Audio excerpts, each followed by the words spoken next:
السلام عليكم ورحمة الله. السلام عليكم ورحمة الله.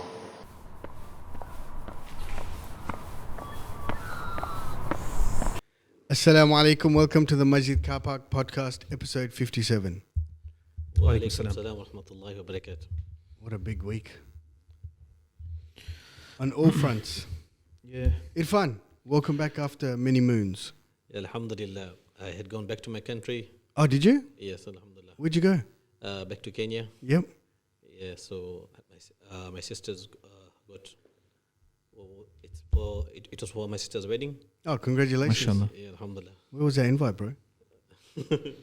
No, Alhamdulillah. So she got married to an alim, Alhamdulillah. So, and she's a dentist herself. So, Alhamdulillah, that was a good thing. MashaAllah. Yeah. MashaAllah. Alhamdulillah. And then we proceeded. How is he?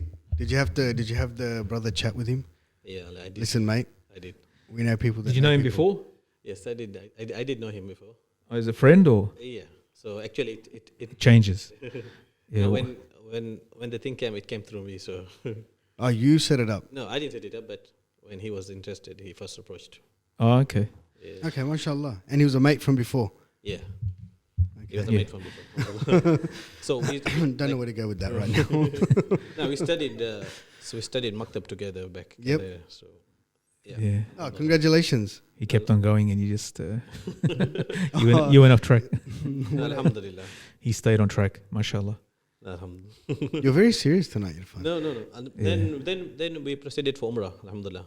Wow. Yeah. I like sect. MashaAllah. MashaAllah. Yeah, so How was it? Alhamdulillah. How long you there for? We were there for 15 days. So Oh, nice. Packed?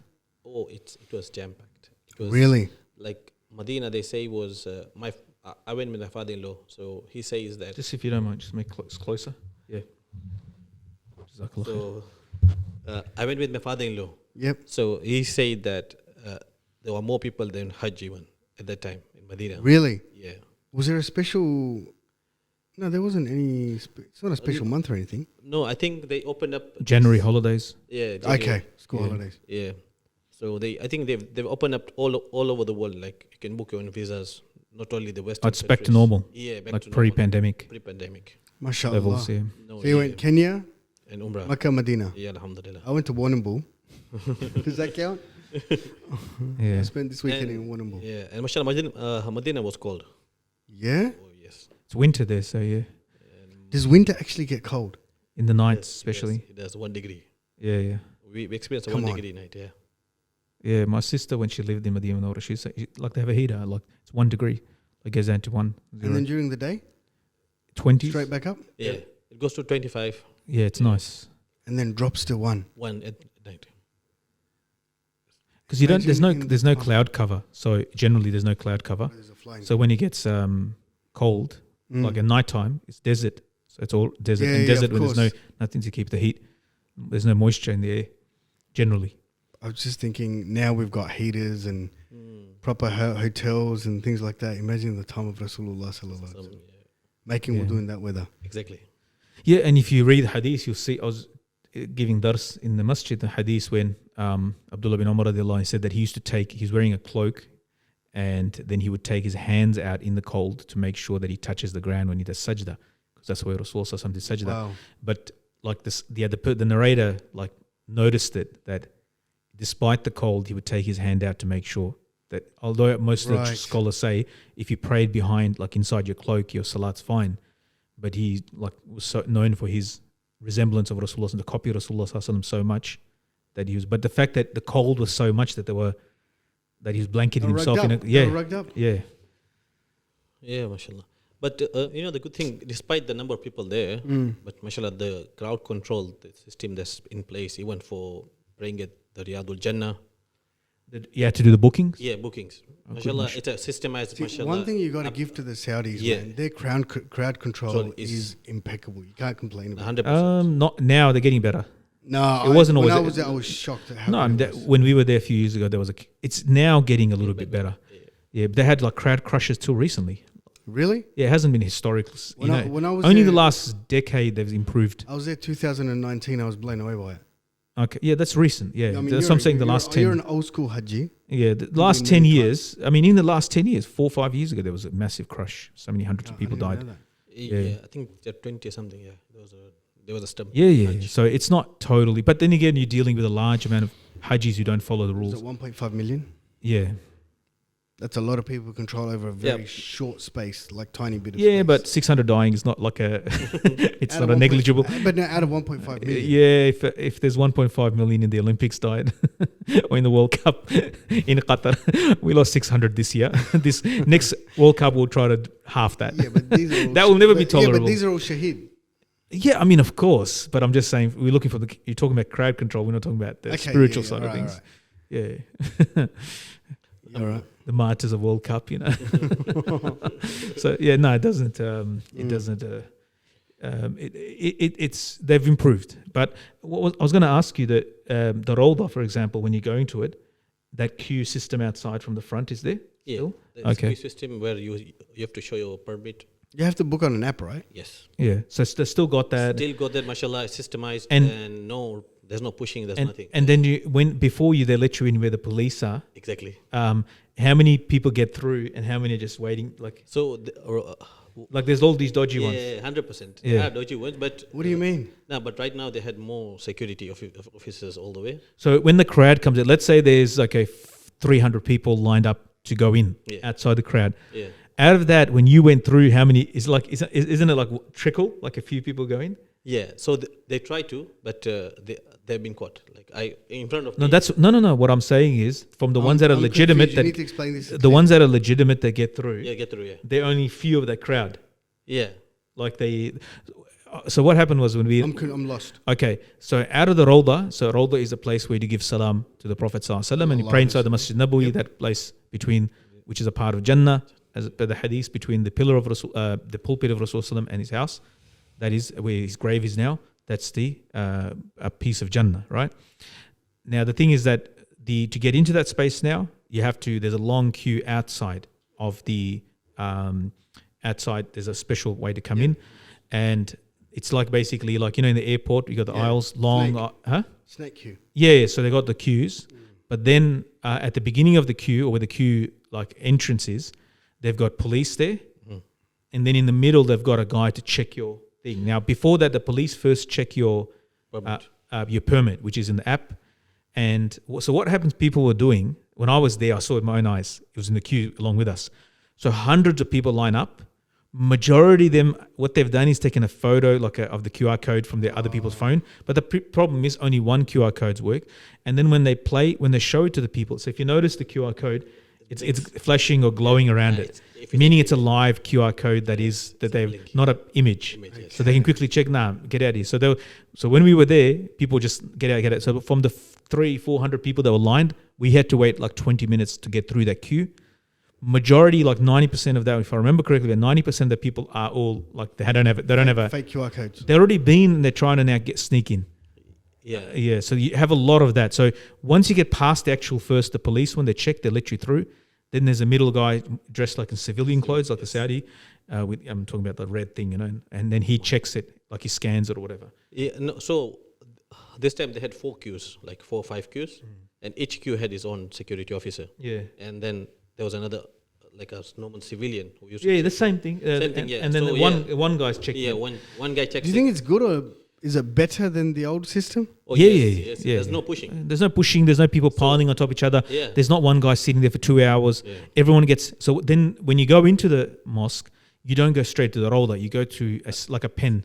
They sort of they sort of herd you into one group. That fills up. When that fills up, then they block off. Then that group moves into the second pen. Yes. The second pen, we can pray there. It's part of the mosque, Yes. right? But that's not your roller time. Then that pen, when they clear out roller, they got the 10, 15 minutes 50 for each group of people. When that clears out, this group is moved into there. And then they can do it comfortably. There's enough. Yeah. There's only that much people who can Enough, fit in there. Yeah. And you got 15 minutes to do Yeah, whatever. Dua, pray, whatever. And then What the is next, the best amal to do in Roda? it doesn't make a difference because it's the same system for everybody. It's like everybody's just going in there. No, amal wise. Obviously, tahajjud, late night for nafil prayer, the last third of the night before the tahajjud time would be the best time to do extra nafil prayers. So, but the thing is that it's done in a systematic way. I think that's the best they could probably do. Mashallah, yeah. And they have to restrict the time but the thing is that 15 minutes you pray there, you've got your own spot. It's not rushed. It's not rushed. There's no other guy. You just got there, another guy starts tapping you, brother. Like, come on, I need a spot as well, because you can't find a spot. You don't have none of that. So you just pray, make whatever du'as you want to make, and then you go and give salam to Rasulullah Sallallahu Alaihi Wasallam and then go out. But the gallery is always open. The gallery to walk across to give salam to Rasul, that's always open. That's 24 hours. Yeah, 24 hours, yes. Yeah, you can people just going through, because they're just moving through it. You can't stop there. But for salat, it has to stop. So yeah, what was it? My sister and my brothers just went, and she was telling me somebody was trying to pass a prayer mat over to the security guy that's by the door of the grave, just saying touch it to the door, and he just grabbed the prayer mat and chucked it back at her. Yeah, they don't allow this.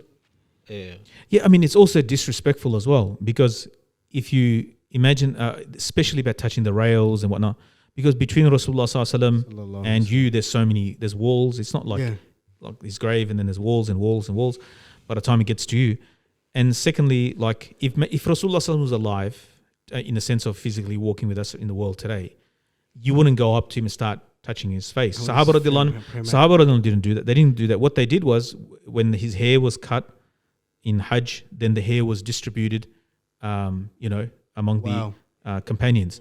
But you don't see Sahaba radiallahu like while he's looking away touches like a sneaker touch of his hair. What you do. But that's what that's sort of like what people are doing. Like, it's disrespectful. Ulama have written on this. I never looked at it from that point of view. That's true. But itself, it's where you want to touch it. It's not the actual hujra. There's four chambers. No, but that's one point. But what you said is quite interesting. I never thought about it like that.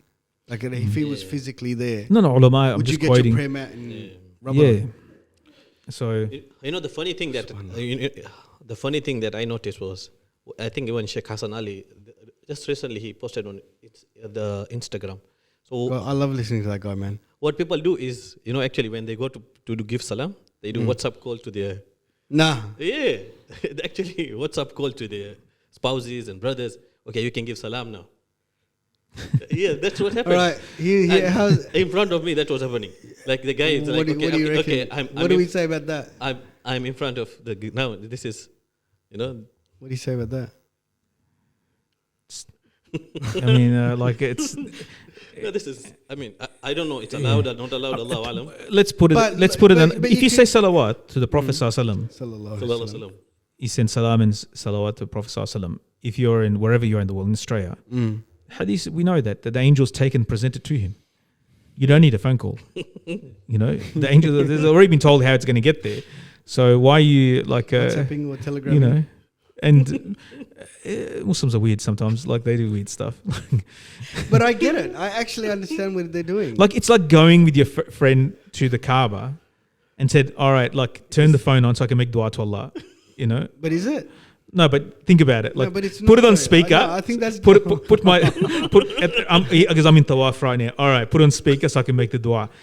Is that really your dua that is made back home? Doesn't Allah hear that? When are you going to Umrah next? It's. I'm going to give you a call. It's such a craze right now. I'm telling you, it's such a. I was there. There's so many people. It's ridiculous. I was thinking about this. It's getting ridiculous. The amount of selfies at Hajj, this and that. I've made a decision that, inshallah, if Allah accepts me to go for Umrah or Hajj again, I'm not taking my mobile phone.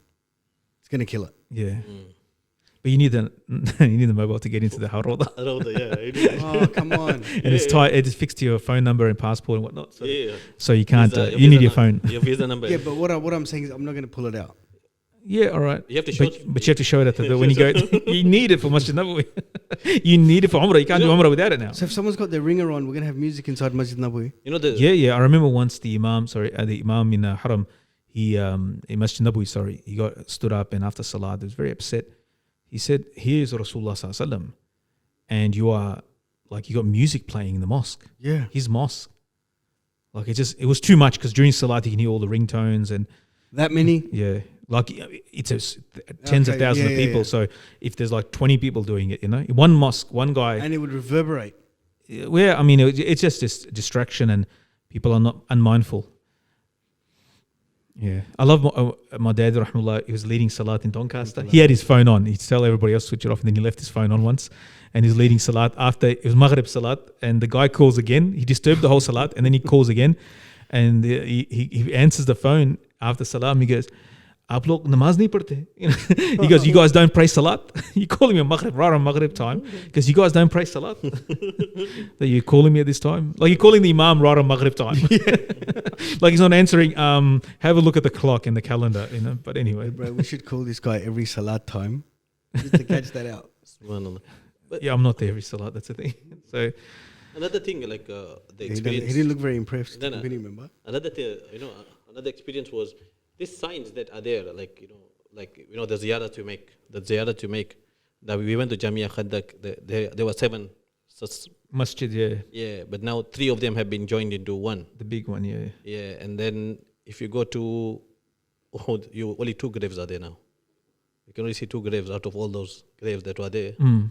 You only can see 2 graves, and now Why is that? Is that just no time? The graves are there. They're not marked. The area of the graves is Okay. walled off. Yeah, but you can see it. The person who was taking us around was telling us that the authorities now want to make all these signs shaheed, especially where Jamia Khandaq is. They want to make it a whole one thing. The construction was going on at that time when we were there. I mean that Wipe it out. No, the thing is I think we mentioned this before on the podcast. With the wiping out's not going to happen because there's already recorded history. We're talking about history. You can't wipe out history. But the physical place. Yes. But the physical buildings that are there, they are not. Most of them are not the original structures that were there 1400 years ago. Like there's no date palm that exists from that time, right? The spots, the wells, where Rasulullah ﷺ set foot, and where Rasulullah ﷺ he It's rubbing this side. okay. Where Rasulullah ﷺ set foot and where Rasulullah ﷺ was, we have to know those places where his life and those places are blessed. According to majority scholars, those places wherever he set foot is blessed. Some say we should. It's not the minority view that says it's not blessed. But we should respect it. However, regardless of which way you have, you should record that place, know that place, so that Where it is, so the that for physical posterity, location. Muslim don't lose it. We have Captain Cook's cottage, and So why are we losing it? because there is a trend, but it's changing in Saudi Arabia. It's changing as well. That there is a tussle between the sort of establishment scholars and other scholars who have of the view that no, this. When I talked to my father, rahmallah, about this, he said it's like if people go to these places do wrong things. That's one thing. But to wipe out its name, which is not 100% true, but there are certain places that disappeared over time. Historians and so forth have revived and to make sure that we know we don't lose it. But it's like one person. He said it's like one person steals, you cut everybody's hands off. So that's right. And so there's a whole generation that's growing up. They don't even know where these places are. Yes. So you were saying there's a tussle in Saudi. Yeah. So there's between certain. This is in the government level. So unfortunately, you're dealing with a viewpoint that is very anti. Spiritual? Yeah, and they want to promote a certain version of things. So I don't want to get too much into detail of that because it's not a dars, but it's a view that has made. I'll give you an example. I went to Ta'if. I love because Rasulullah ﷺ said the hardest day of his life was there. So I said I want to go see Ta'if. What is the most important day?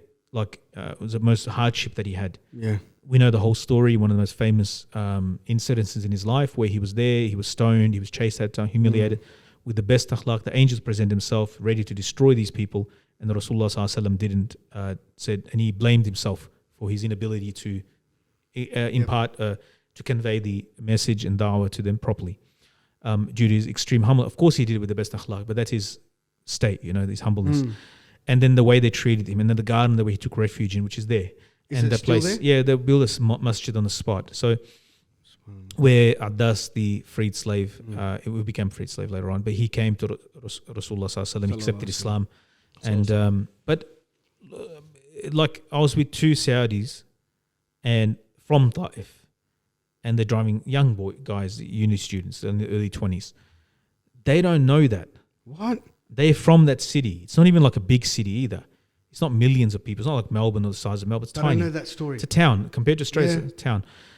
They don't know that. They were taking me to that 30-story tower building that's been built, high rise, the McDonald's, this, that. That's where they took me. That's the places they know. Like, it doesn't mean everybody in Taif is like that, but it was very sad. Did you tell them? Yeah. I told the whole story to them, and then they said, "We'll never forget this night." I said, I told them, I said, I'm not here to see anything else in Taif. I don't want to see anything else. I just want to go to that place where Rasul what happened to him. I want to know that place. I got no other reason to visit your city.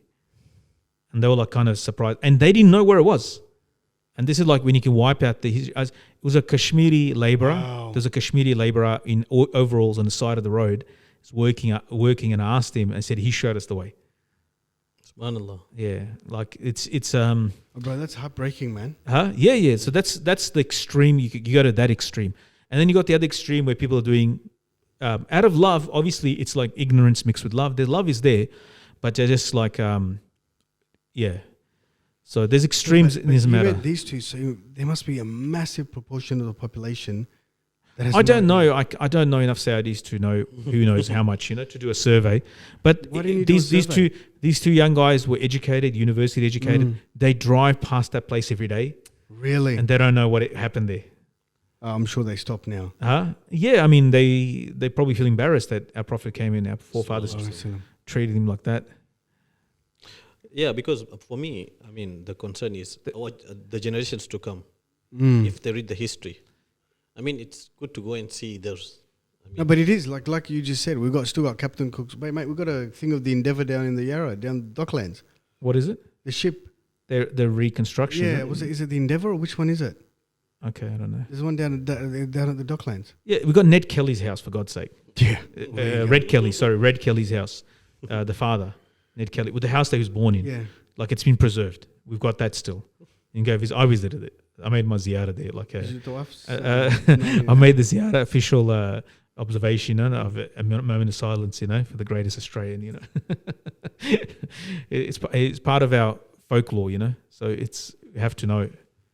But subhanallah, like it's anyway. I mean, I don't think they can wipe it out totally, but there is generally the things that, because there's extremes, they're at one end of the spectrum, or one end of other end of the pole, and and they're dealing with people on the other ends, like the middle, where Muslims can appreciate. I think potentially they can wipe it out within that area, but externally, like subcontinent, they're going to know where all those places are. Well, now there's maps and diagrams, and that'll be passed down generation to generation. And there's to try to wipe it. See, the way they're doing it is like they say, "Oh, we don't know who's buried where," like in Baqi. Yes, that's not true.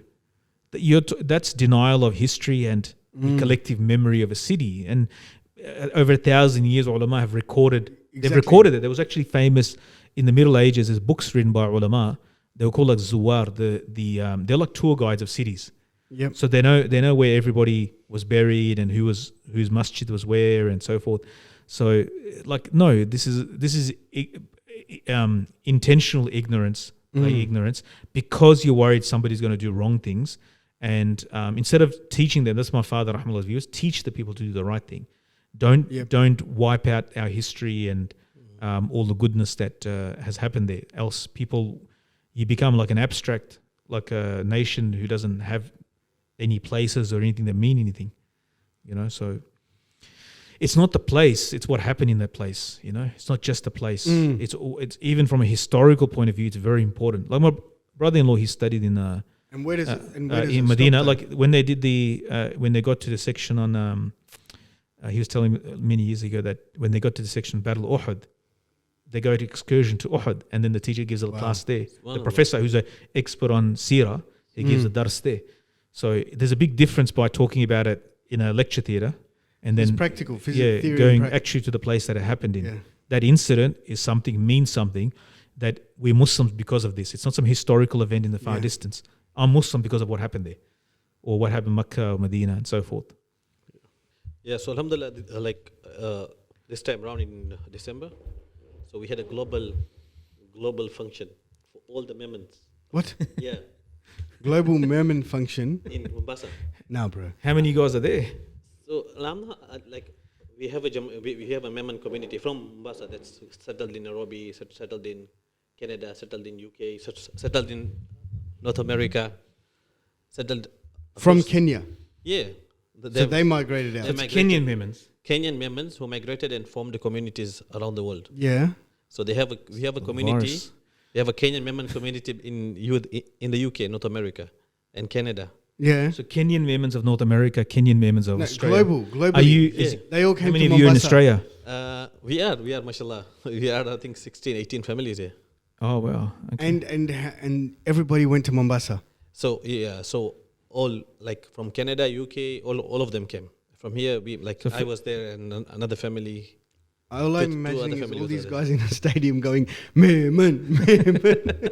So for those who don't know, Memon is from the subcontinent, a ethnicity, After and this- they're good business people. Generally, that's why we're friends. You can give us the secrets. No, But then they Finish, bro. yeah. I'm good. yeah, no problem. No, after this, we actually had an anthem there. No. Okay, I got to hear it. Tell me the Memon. No. Don't worry about that. I want to hear it from you. The Memon Like you did I don't Hakuna know. Matata last time. Yeah, but this one I do not know. is in Urdu or Memoni? No, this one.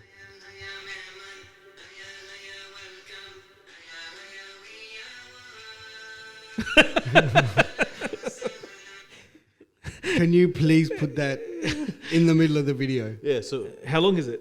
this is I think 3 minutes maybe long. No, Is don't it? put I like, am Memon. Yeah, it's like I think it's I am Mehman. No, Memon. Memon. We are Memon. Mehman means guest in Urdu. I thought it was guest. No, Memon. Welcome. Huh? Memon. Hayya, Memons hayya. that come. It's a World Cup adapted song, you know. Hiya, Memon. It's a World Cup team. adapted Is song. it? No Mashallah. wonder these guys are ruling the world, bro. MashaAllah. So what do you guys do? Get together and what? Share Sing lungi? them. No, like Corroborate. We got the kumbaya going on. no, but Share alhamdulillah, lungis? It's like sharing different thoughts. I mean, process like around the world, especially in So Kenya. who's the king of Memons? There's no king. Who is No, the this- head Memon of Kenya? He is. no, I'm not. So anyway, go. So you're sharing what? No, so Business ideas? yeah, business ideas and how to progress. course. How to progress, like in terms of religion. How to progress in terms of the dunya perspective, the worldly perspectives. How does the community prosper? Because Yeah. within Wow. Kenya, alhamdulillah, we have many institutions. The way I've said before. Bro, hats off to you guys, man. That's fantastic. Alhamdulillah. Imagine Kanye West finds about it. Them.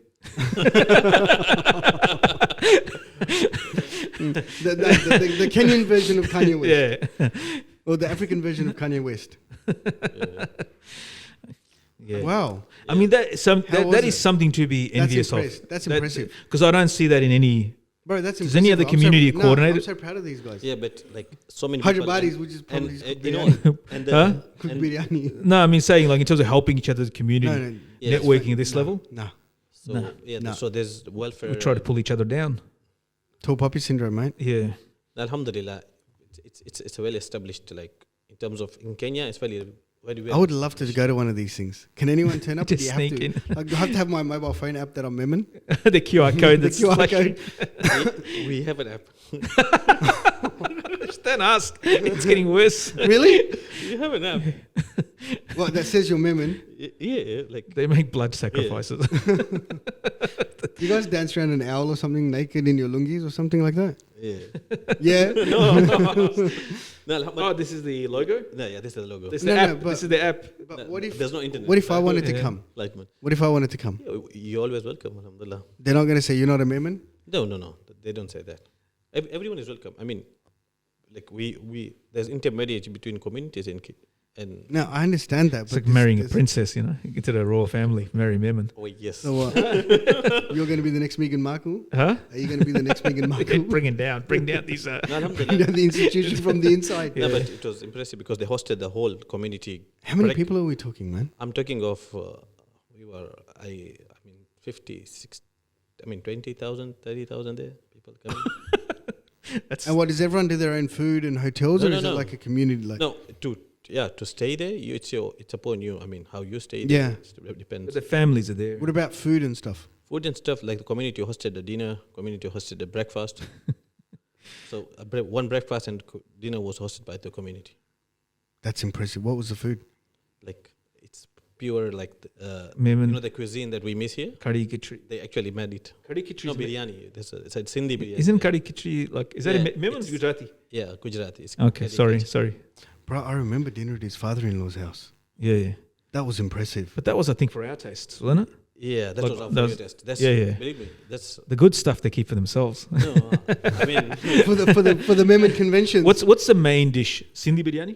Sindhi biryani, but our biryani. What is Sindhi biryani? our- Better than Hyderabadi biryani. Yeah. Please, bro, relax. No. Sindhi biryani is like we call it the Memon biryani. So it's You have potatoes in it? yeah, potatoes. Then it's not real biryani. Eh?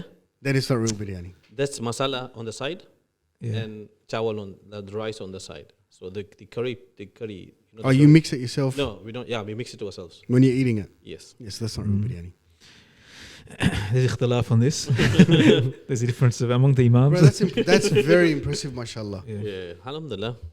Yeah. So yeah, and enjoyed my time. I went I went for a game drive to the park, national park. Saw a lion mating. Thanks for that image. Yeah. No, but, we were lucky to See, we before, were lucky Wow. to- before you know, this because- podcast, because like the driver. you were lucky to see it. Yeah, because the driver told us, the tour guide Yeah. was taking us around. He's like, no one gets to see the wedding. And I was like, which wedding are you talking about? It's like, I'll take you to the wedding. It's like, okay, let's go. And I was like, See, before this podcast, I was told that I need to censor myself. Yeah. When I thought I was self-censoring. no, but it's Can you imagine where I This can is, go with David Attenborough of Kenya. Yeah, It's but can you different. imagine where It's I different can from go? you. No, what Watch I'm it. saying is, Watch it. can you imagine where I want to go No, right now? but seeing that you ponder, I mean, how they communicate, because actually in that video, I took the video. And Isn't it like I took the stop? Perfect. No, but isn't it like just like normal animals, No, like dogs or anything like that? But if after the podcast, I'll show you the video. Yeah, but explain it. You know, the male communicates with the female, and he gives him a look, and then he speaks to him. He speaks to her. All right, enough of that. No, I get all that. I get all that. Enough about lines. But isn't like the position is just like normal animals, right? Or you telling me like I think he's just too still in Kenya mode and just it doesn't realize what he's talking about. It's just a cat, your local house cat in that's the what I mean? Yeah, or is, yeah, is he there just- like a lion position that we all need to learn? All right, enough of this. Let's move on. Let's get our minds out of the gutter. You know? Mine's not in the gutter.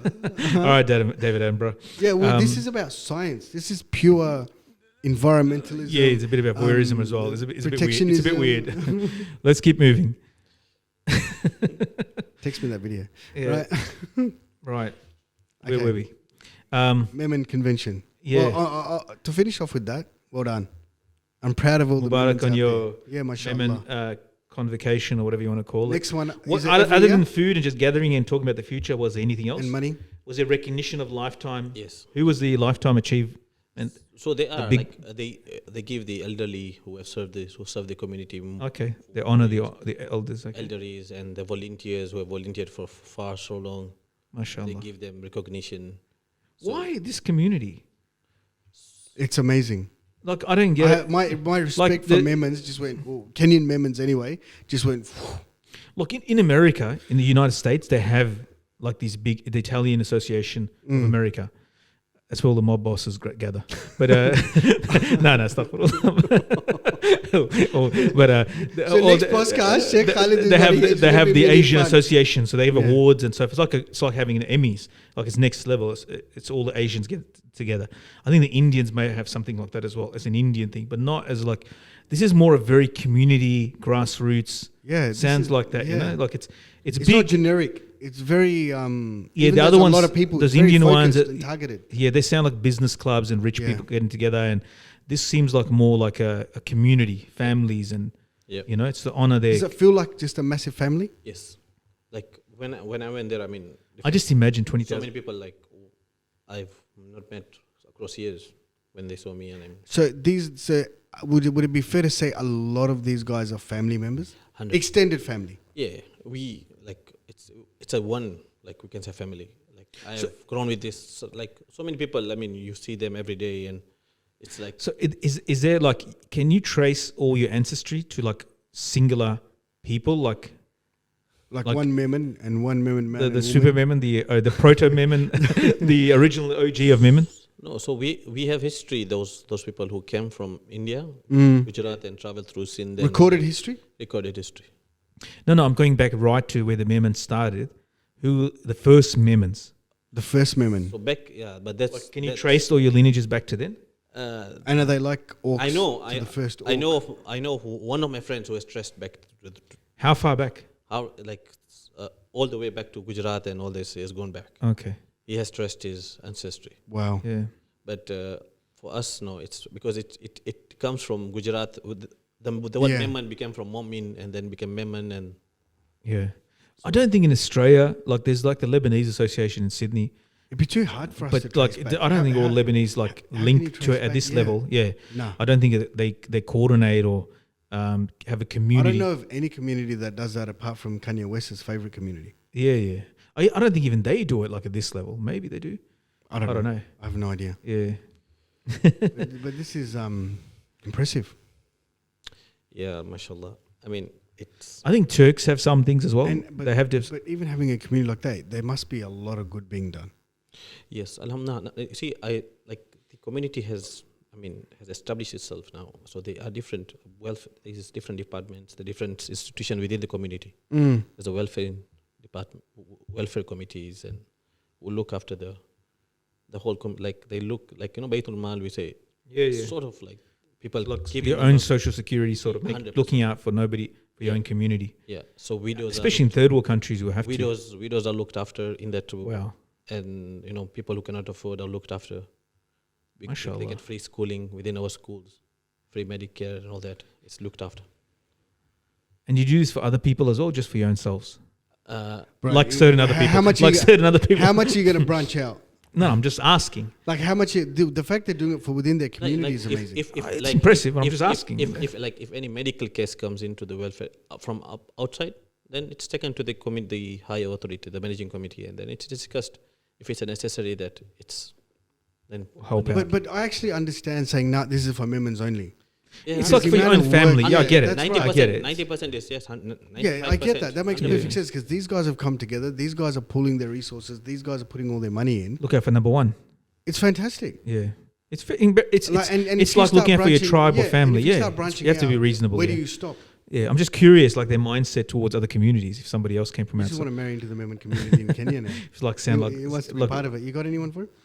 my cousin nearly did marry a Memon, but he turned it down. Why? The guy was trying to bring him into the family to adopt him as his son. Right? He's an alim, and because his own son was useless as a businessman. And he turned that down. And my cousin, he goes, it's too different of a culture, like for us. And they both live in a Muslim, the same country, in the same city. They're like grown up there, but they're very. So your one's cousin would have become like the heir apparent. He's rich anyway, but but that's because he saw like the fact that he identified him, the kid that just came out of madrasa and he's like 21, 22, and he saw in him like business acumen. Mate, you guys got an eye for he could pick talent straight away, and he wanted to adopt him into the family, like in a way that he'll become his son-in-law, but he'll be actually taking care of all the business. Japanese do that. Japanese is big families, like these car fam Toyota and all this. That's what they do. They adopt sons who will lead the family. Like they are an outsider. Is that why you went to Japan last month? They please adopt me. But they actually take him on as like their heir apparent, and they're like they become part of the family. It's bizarre. So, but anyway, he was trying to do that. Like he could see that, but he said that he had to leave his what do you call it? Like he said to him, he goes, "But you'll have to leave your parents and live with me." Oh, no way. And he said, "We can't do that." Yeah, that's a bit full on. Yeah. It was that's to saving the business empire. Nah, sorry, mate. Yeah, That's not happening. like you can still go visit your mum and dad. It was a bit very Memon, like some discussion, but between. Is that what happened to you, Irfan? Yeah. Your father-in-law said you are. But they hustle. They know how to hustle in a quiet way. Mashallah. They hustle in a quiet way. Good on them. Yeah, alhamdulillah. This fly, I'm trying to figure out how does this fly come through that front door, come up the stairs, come all the way here, and then get into this room. Someone left the door open when it was flying No, past. but how does it? It's a long way to travel. Yeah, what's going to die here? There's no food here. It's a long way to It's travel. going to starve in here. Yeah, it's imprisoned itself. But anyway, I feel sorry for it. in the last week, of course, like I think everybody knows. We don't need to discuss too much about it, but about the Turkish We earthquake, make dua. the Syrian earthquake. I think Yeah, we make dua, and whoever can help, how much, mashallah, some ulama themselves, they sent quite a big chunk of money. There was a guy, inshallah. did you see that Pakistani guy in the US? No. Some Pakistani anonymously gave $30 million to the Turkish embassy. Subhanallah. What a legend. Yeah, they don't know who he is. MashaAllah. He came to the embassy and he gave the money to them. Cash. I don't know how he gave it, but I know there was a container here. maybe it's Memon. but Allah reward them. And people MashaAllah. are giving like a lot, like mashallah. People are very busy. Brother Joshkin, he's there now. Yeah, He's on the ground and On the in ground. Turkey from Sadaqa Welfare Fund. And we're sending some money through them because they're already set up for Syria. They're already helping Yeah. the refugees in Turkey and in Syria. So they had people there. But I saw some of the pictures. His pictures of where he is, like just in his backdrop to where he's standing. And like from the ground view, because we got all the aerial shots, it's pretty shocking. I think it's up to 25,000 dead already. But those people are still being dug out alive. There's a baby after 7 days. Yes, mashallah. You see that? The one Newborn, and then there was some of them like just breaks your heart. Like the lady that got pulled out, she had a 10-year-old newborn baby, 10-day-old, and she fell and she was in darkness for 6 days. Just think about that darkness. You don't know what's happened. You know the building collapsed. You're buried. You're in pitch black for 6 days. With Without any food, without any food, 10-day-old baby. with a 10-day-old baby. without food, water. Subhanallah. Yeah, she survived 6 days. She got pulled out. Her son survived. Her husband survived as well. And then there was one that was really harrowing. Like you see the brother getting pulled out with his daughter after 4 days. They pulled him out. You can see like he's a religious with like a beard and everything. And he comes out. He stands up on his own. As they pull him out, he's holding his daughter in his hands. She's alive. Yes. She's a young daughter, like 10 or something like that. And he stands up and he goes, yeah. There's like a sound that he made. Can you imagine, like 4 days you're holding your daughter, and then under concrete, and then he just lets out this sound. Like if you see I can't watch too much of that stuff, but he just let out, and he said, I can't watch it. "Lak alhamdu, lak shukr ya Rab." For you is thanks, and for you shukr ya Rab. See, I'm not wired to watch any of that. Yeah, like some of even the the brothers, photos, I can't do it. yeah, the brothers should not be forwarding. Like Yeah. I think this is like there's an over sending of things that there's without any warnings. People just there's a lot of voyeurism and what they call is like disaster porn. Astaghfirullah The way azim, I but look at it is, if that was your family member and they were being sent around the world, how would you feel? yeah, Photos of their death or photos of them dead, like lying there, or whatever condition, or your house, and it was being sent around the world. we how have would this you feel? like you probably saw in the Rawda, like the idea of taking photos. Yes, it's like, When you're giving salam to Rasulullah sallallahu alaihi wasallam, we got this sickness in us, like generally in the public, it's there, where it's like constantly like pulling the it's just phone out. selfie stick, or it's just like It's really annoying. Like it's annoying in tawaf. It's annoying in the haram. It's annoying when, like, I remember my father was sick before he died, and he said, "Can we take a photo?" And he didn't look good. Like he was sick. He who was said, dying. can we take a photo? Somebody, I'm not going to say who. Yeah, but that's what I mean. somebody came and goes, "We want to take a photo." I said, "No." Like he firstly doesn't look like in the best shape. He's very sick. He's almost about to die. He died the next day or the day after. Like in that condition, what do you want to take a photo for? Just remember him, make dua for him. But it's over the top, like some of the stuff. Like, all right, I get it. The journalists are doing, the charities need to inform people how bad it is. That I get. I'm to talking about educate. individuals. But they're just- taking their bodies. Yeah. Like, That's what are you doing? crazy. Standing over somebody taking a picture of their dead no, body. but I think at times, I mean, the way you said intentions matter. I mean, when some people are pulled out of 6 days, maybe someone wants to. Allah subhanahu No, I'm those are not talking about those incidents. I'm talking about like bodies. bodies. Yeah, like we know what a dead person looks like. The buildings, seeing the buildings and the drone footage of the buildings is like gives you a shock, like the level of destruction. Yeah. I remember I went past a bad car accident once. I was talking to someone on the phone, on my headset, not on the phone.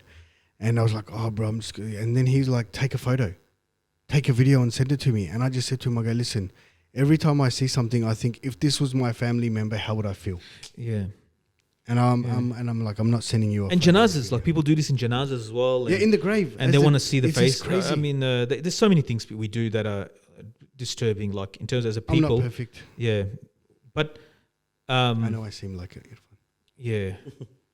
But in terms of the actual incident and the scale of it, we went through in the masjid through a dars, and ulama have talked about this, and the few things, of course, first is to make dua for the people and those who die under a crushed building, as the hadith mentions in that one of the people of category of shaheed is the person who dies under a building collapses on them. Oh, subhanallah. So they get the reward, inshallah. It is expected. We hope for them. They get these are 25,000, inshallah. Shaheeds, inshallah. I mean, we don't know. Allah will reward them, inshallah. Whoever deserves it. The other thing was that by this happening, like why it happens, the wisdom. So some ulama have talked about this, that disasters, like people analyze this, they study the disaster, what the causes are, right? And that needs to be done. And if, the cause of disaster, tectonic plates or whatnot colliding, or that doesn't negate Allah's wisdom. Maybe Allah tells the Sahaba in Uhud, after the reversal that was in Uhud, where Sahaba radiallahu anhum, the Sahaba were killed, Allah tells them that He wanted to take shuhada, and He wanted to separate between those who are sincere and those who are the sincere ones, and He wanted to differentiate about real mu'mins and others. He wanted to, and He will give the victory, right? But to test, and He chooses who. Sometimes He places the mu'min in a more difficult situation to forgive their sins, but He will. At the end, the mu'min will win, but that's His prerogative. So the wisdom doesn't negate the worldly causes. It doesn't mean Allah is not in charge and in control, right? So people will look for people that want to cause doubt. They'll create doubt in Allah Subhanahu wa Taala's qudra and power by trying to pit Allah's wisdom against the causes, the natural universe, the natural causes. Natural causes are under the control of Allah Subhanahu wa Taala. So this is some basic level understanding Muslims have to have when you look at these severe situations. So we're not in it. People that are standing in the distance that are criticizing, oh, look what happened, God, Yeah, see, this is what that thing pees me off big time. Yeah. Is when people go, oh, it's because of their amal, or because they were doing this, or because you can say that. No, look, in terms of a disaster, it could be a punishment for some people. You can say that. Some people are like going. Can you blanketly say there was no very pious Muslims in? No. This is the thing. One incident. I mentioned this in my Jummah talk as well. One incident can be a punishment for people because of their sins. It could be a means of shahadat for the other people. Okay. It could be thing. So I think to say that. But is it our place to say that? But what else? That's the explanation for it. The balanced explanation is to say that for people that have died, we hope that is shaheed. But also, because the reason is earthquakes in the Quran, we can say it because not from our own selves. What is the reason in the for Quran? Because in the Quran, Allah subhanahu wa ta'ala punished people with earthquakes. Okay, but what is the reason for earthquakes? Like, what is the amal? Like, is it zina? Zina, alcohol? yeah. Zina. Yeah, increasing. So we cannot say specifically that these 25,000 or their families that are suffering. And of course, we shouldn't say it to them because we don't know specifically what the wisdom is in this situation. So it's but at the end of it all, I think we have to. Allah Subhanahu wa Taala brought this situation. Now we're being tested. We've been tested by, as Azan has been called. We've been tested by. Time is we'll pray soon, inshallah. So we've been tested as well, and now that we have to give a lending hand to these Muslims. Yes. So as our Muslim brothers and sisters, we have exactly to, right. and I think that however they can help to morally encourage people, and also to nothing is financially. Nothing is too small financially. Yeah. If you got $2, it all adds up. The shocking level of the destruction is so much that I was reading something when a Syrian young person said that his landlord was hassling about the rent. Yeah, and he goes, both of us are now standing next to a fire in a tent. Same tent. Yeah. Because he was hassling the day before or something about not paying rent because he owns a building. Because now both of us. So it gives you perspective, that what you think is very stable and, your world can just disappear. Your whole world can go. Your whole world can go, disappear. Like I understand now, because in the way Sheikh Khalid talked about the wisdom, mashallah. Like we have got now the opportunity to give.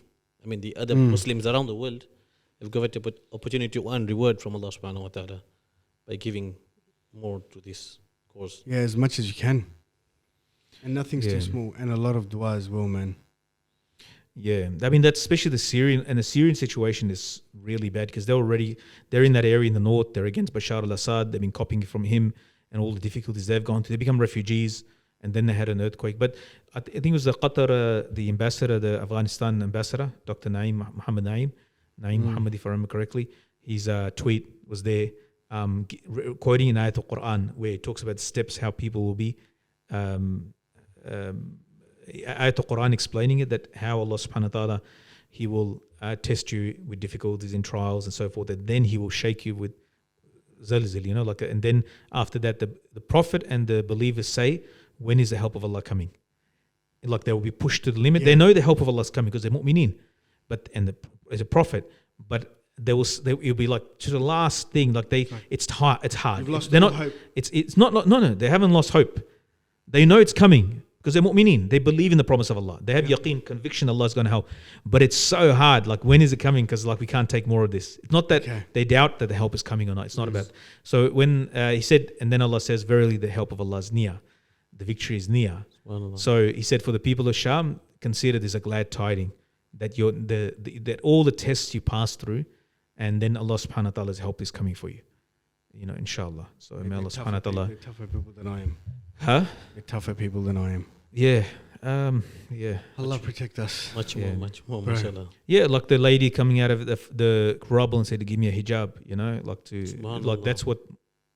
that's what people are worried about. Like they come out and they're worried about the fulfill the order of Allah subhanahu wa ta'ala, because all men everywhere, working those, so they don't want to be exposed. Despite the condition, there's nothing there that can cause any cause of like fitna or anything like that, but just their fear of Allah is that much, So it really, I think it's shaken the Muslims across the world. I hope it's a means of tawbah for many and hidayat, and Allah make it ease for the people that are going through a difficulty, inshallah. That life can change. Yeah. None of us can take it for granted. Yeah. And they've arrested builders that they've already arrested contractors, dodgy constructions. Good. And they've arrested looters as well. Like in Turkey, 90 looters this week got arrested. They're taking advantage because people's savings are there, gold, these dogs that go through this and try to make things like, so they're vigilant, like they're not. Right, that happened here when the flood was happening. Imagine over there. Yeah.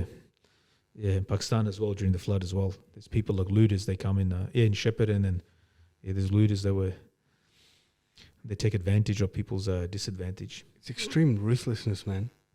Yeah, human beings can be. So anyway, humanity's a spectrum, I guess, of good and bad. It is what it is. So on that note, just a last thing. guys, You wanna go? We've got to go for Maghrib actually, but a few minutes. The balloon thing, this whole balloon, this is the fourth shooting down of an object. about that. What? Well, the first one they shot China's got big ones, mate. to come To send balloons over the US and think they're going to get away with it. Yeah, and they want it back. Or is it that they just don't give a crap and they think we can do whatever we want, no one can stop us? I don't think that's stupid. Yeah, but I'm trying to get into the headspace of China and think, what are you guys thinking? And their president didn't know about it either. That's impossible. Huh? That's impossible. No. They claimed that is impossible. They claimed No, that's impossible. His statement. Heads will roll. They claimed a civilian person. Bro, that is impossible. We're talking about China. Be real here. No, they can't. No, it's too big of a country. There's too many Something departments. that big, we're about to send a balloon over another superpower. It's a balloon. It's not a Who's plane. our sworn enemy? But they with spy software in there. Satellite. You think he's not going well, to we know? don't know that. They said it's a weather balloon, but Okay, No, that's fine. which way the balloon was there? To make checking the weather in the United States. Yeah, But think about that. Yeah. My brain can't process that he didn't know. I can't. I find that he doesn't very- know every little bit of government This is intelligence. not little They bit. don't know. They don't But know. this is not little bit of government intelligence. Yeah. This is a major. It could have been a weather balloon blew This across. is a big international But they watched incident. until and they said the reason why they didn't shoot it down, they were watching it to see if it's got any maneuverability. Like meaning it's controlled. They're Like going to go straight back it's over a- China. And no, then it's know like about it's got guidance system, and Yeah. so actually got some motor, some fan or whatever to get it, or motor, So they wanted to check what's the capacity. They let it go over into the sea. As soon as it crossed out into the sea, because we don't shoot it above population, and they shot it and they recovered it. Now what happened was, well, that was one thing. They also said when it lands in the sea, there's more chance of all the stuff surviving. Yeah, and so that's what I meant. And then what happened was there's 3 other things have been shot down since, and nobody knows what they are. And they said they're UAFs. You know, the unidentified UFOs. There's 3 UFOs got shot down. UAFs is like a generic term for you. That's a new term for you. Roswell Area 51's coming back into life. Is that what you're telling me? No, but it's kind of and people are wondering why they're hiding it. There was one shot in Canada, I think one Alaska, and there's now one within the United States again. Yeah. But what are the repercussions of this? There hasn't been any. Not really, no. That's my point. Yeah. So all that does is that emboldening China? 100%. We can do whatever we want. Or is it that the US doesn't want to get into another war front? Yeah. We better go for Salat, Maghrib. On that note, thank you for watching. Just when we get into Salat started, I can hear it. Thank you for watching. Please like, subscribe, and press the bell icon. And remember, if you're Memon, you're in it. Please let us join. Let us join your secret society. We'll wear lungis and dance around the fire as well. Assalamu alaikum. Assalamu alaikum.